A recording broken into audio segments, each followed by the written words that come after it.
দ্বিতীয় যে কারণে আয়োজনটি গুরুত্বপূর্ণ সেটি হচ্ছে আমরা শহীদ শরীফ ওসমান হাদিকে এর মাধ্যমে স্মরণ করার একটি সুযোগ পেলাম।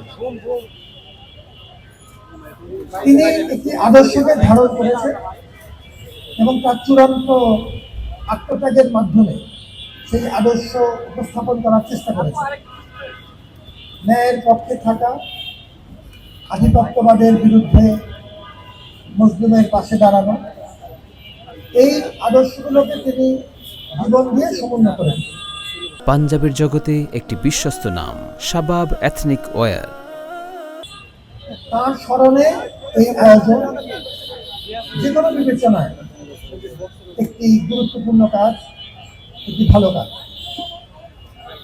আজকে যে প্রতিষ্ঠানগুলো আমাদের সাথে যোগ দিয়েছে, প্রকাশক, লেখক সহ সাংস্কৃতিক কর্মীরা, এবং এই আয়োজন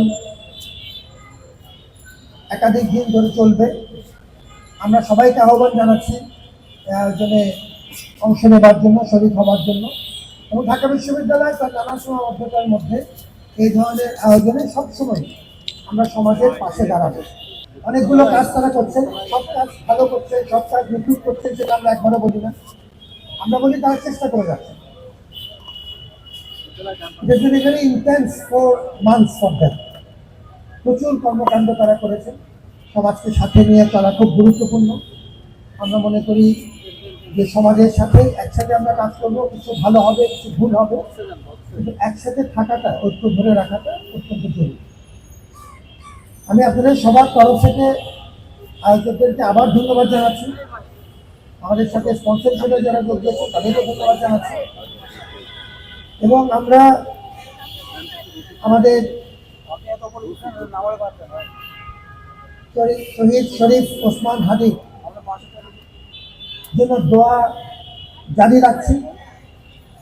ঢাকা বিশ্ববিদ্যালয়ের কাজ সন্তানকে আমাদের মতো করে সম্ভাবনা জানিয়েছি, এবং আমরা আপনাদের সবার তরফ থেকে আমাদের সরকার এবং সংশ্লিষ্ট কর্তৃপক্ষকে আবারও দাবি জানাই যে তার এই নির্মম হত্যাকাণ্ডে, এবং মনে রাখতে হবে তার হত্যাকাণ্ড শুধু একজন ব্যক্তির মৃত্যু নয়, একটি আদর্শকে থামিয়ে দেওয়ার অপচেষ্টা।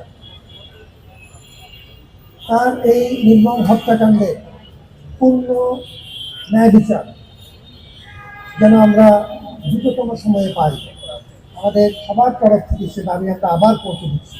এবং এই প্রক্রিয়াতে ঢাকা বিশ্ববিদ্যালয়ের পক্ষ থেকে সব রকম সহযোগিতা করার আশ্বাস আমরা পুনর্ব্যক্ত করছি, এবং সরকার এর মধ্যে বেশ কিছু অগ্রগতি করেছে।